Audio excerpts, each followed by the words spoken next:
Chiegni kendo nyakwara Mugiajwang' e weche manyiena mag ang'ich welo.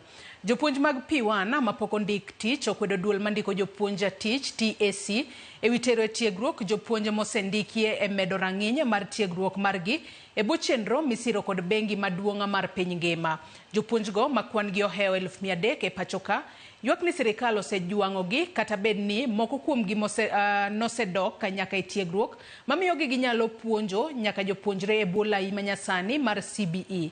Simfros Okinda notwa kod jotend jopuonjgo machunygi koro dhi katho kod tijno ewi higni buora magisebedo godo oko e koyo nyaka ne gitiek tiegruok margi. Odiochieng' manyoro tarik 29 ne en tarik mogik mar kawo nonro mar jopuonje mondiki gi TSC manotimo P1 ne ikruok mar medo gi rang'iny mar tiegruok mabiro ketogi kama kare mar puonjo jopuonjre mag junior school e pachoka e bwo chenro misiro kod bengi mar piny ngima kata World Bank. Wach makama kata kamano medo nyuolo liet ahinya kind jopuonje mag P1 manyaka sani pok ondiko TSC kata obedo ni moko kuomgi to nese nyaka medore rang'iny mag tiegruok. Negi konwa this prior mane wan jopuonj wadhi motimo gimluongo ni upgrading ma wan gi barupege udi ni kwatieko upgrading sirikal dhi ndikowa to gitamoro ndikowa nyaka kawuono wasetimo upgrading to sani ka koro sirikal koro koro jopuonj mosebedo trend jopuonj mosendik gi sirikal ema koro gimiyo chance mondo dhi otim upgrading kendo gichulo negi fee through the World Bank to wan jo mose trend mondo timo upgrading pok ondikwa. Degi consider nikech nitie jomo upgrade to pok okaw gi TSC. Degi consider jogo giketo gi iye mondo wane ni jogi osekaw gi te to pod nitie rem kata gibedo satisfied gin sawa. To ka gimiyo ji sponsorship madhi gi World Bank no to gimiyo jopuonje mosebedo employed then gi neutralize gikaw nyaka unemployed gi gimi kata koko mi TSC but at least gi upgrade. Jopuonj gi ywak ni sirikal osejwang'ogi kuom kinde buora gima koro nego chunygi kod tij puonjo. Kenya Kwanza kaka nodonje loch for the first 2 years kata sani pogi timo gimiluongo recruitment of P1 teachers. Jogo sebedo mana katimo replacement. Tadwa koni e Kenya Kwanza kaka ibe mo upok kwa yude gimiluongo ni internship mar japuonj mose train for the first time. The last 2 years negi kane gilando nigi ndiko jopuonj 45,000. Ingini samulu 45,000 to ni jopuonj motingo nyaka ja TTI, en jopuonj motingo nyaka university ngata kana manyo bedo japuonj.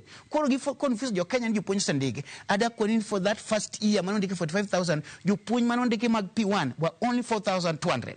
Laura Kiamba oseteko higni madhi 7 oko ka Eriko Chieng'a sani kwano higni ma 12 tok tieko tiegruok. Tiyudo ka ng'ato no train o high college ka en at 40 years matin nyathi tiyo kata 5 years tindike to nitie ng'ama no train mano tiyo ka 24 years like me ana tiyo kan 24 years sani ko kan gi 37 years koro idwani mondo achop 45 chako kandika. Surely, is it really fair? Sekta mar puonjo, siasa kod weche mathoth osedonje, gima osekelo akweda e chiwo tije ne jopuonj kaka owinjore. Ibo yudo ni ibo kwaya pesa. To ka onge pesa, ibo kwaya denda. To koro ka stand firm, nikech okidang ibed ni iae piny somo, ka isechopo maduong' kama kokidwa ketho dendi ne tich. Abro wacho ni obedi. Komigi to gimiyo jo siasa mar loyal to them. Komigi to ging'iyo ni in kor gweng' kumia en wuoru ne nango. Ka wuonu nigi title ka in chief moro tibiro bedo considered. To ka in nyathi ng'ata kata mane wuonu ok en gimoro amora ok mi. To komigi be giwuondo ni ogikaw to gin gi brokers jolwetgi. Ima biro koni idwaro barua kendo in 200,000 adhi aumni. Ka in 200,000 timi. To ka onge tinindo ng'ano kamano. Jopuonj gi koro dong mana ka gwonyore gi pado e skunde mag ji giwegi ma ok rang gima jopuonj kaka dwarore ka gikwayo sirikal mondo resgi kapok chunygi otho. Kama wabunge wabede David Ouma Ochieng, bunge ma Ugenya. Kanyema koma jo wabunge ma Kiambu bebede. Gi amalo gi fight nwa mondo jo Nyanza jo P1 ma Nyanza ma pok ondiki jopuonj. Jagoro maduong' mar NAT e kaunti ma Kisumu David Obuon wacho ni sirikal osebudho ahinya kapok ondiko jopuonj mag P1 gima sani koro sando ngima jopuonj go. As we wait for the government to give us proper way of employing these teachers, already we have a solution, which is retirement, replacement, deaths, dismissals, resignation and transfer of services.